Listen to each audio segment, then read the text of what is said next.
Sall ne peut pas aussi adopter la même personnalité qu'Abdoulaye Wade après. Non, je ne le crois on pas. ne sait jamais. Non, je ne le crois pas. Ce que Abdoulaye Wade a fait, il n'y a que lui qui peut le faire. Il n'y a pas un autre Sénégalais qui peut se comporter comme Abdoulaye Wade s'est comporté. Cette manière brutale de gérer le pouvoir, cette manière solitaire de gérer le pouvoir, ce caractère dispendieux de son régime, je crois que personne d'autre qu'Abdoulaye Wade ne pouvait le faire. Et ça a été tourné, la page a été tournée avec le départ d'Abdoulaye Wade. Oui, cette manière dispendieuse de gérer le pouvoir, vous l'avez dit, les audits ont été déclenchés de 2010, ceux qu'Abdoulaye Wade avait lui-même commandité. Aujourd'hui, les Sénégalais se posent beaucoup de questions par rapport aux audits. Ils se demandent est-ce que ce n'est pas beaucoup plus de bruit que de manière véritable de vouloir voir si la transparence a prévalu dans la gestion des deniers du pays. Oui, mais je pense que là aussi, je voudrais qu'on nous juge sur les actes. On l'a déjà dit, les audits qui font beaucoup de bruit aujourd'hui, ce sont des études qui étaient exécutées, qui étaient demandées par Abdoulaye Wade.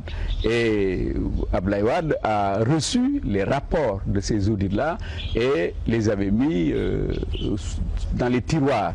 Maintenant qu'il est parti, ce sont ces audits-là qui sont exhumés. Mais les audits que les nouvelles autorités commencent, ces audits-là ne sont pas encore bien sûr terminés et c'est à partir de ce moment-là que l'on pourra porter des jugements une fois que ces audits seront terminés et les conclusions déposées et les mesures qui suivront permettront effectivement de juger le nouveau régime sur la question des audits. Mais il faut attendre. Les Sénégalais se demandent est-ce que les anciens audits qu'Abdoulaye vous a laissés, est-ce que vous irez jusqu'au bout de ces audits?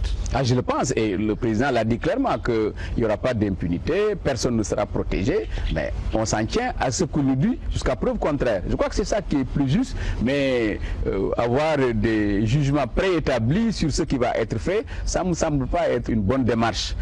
On lui fait confiance jusqu'à preuve contraire et les gestes qu'il pose, les actes qu'il prend, de manière générale, sont conformes à ce qu'il dit. Parce que ce qui est important, c'est avoir le courage de dire que c'est ça que je vais faire. Et pour ce qui concerne une fois de plus les assises nationales, les conclusions des assises nationales, nous avons été avertis. Nous n'avions pas le même point de vue, c'est vrai. Mais comme c'est lui qui est élu, vous ne pouvez pas lui imposer de revenir sur des objections lui-même qu'il avait été faites alors qu'il était candidat. Ça ne nous paraît pas juste. Oui, le point de vue des assises nationales aussi, c'était de rationaliser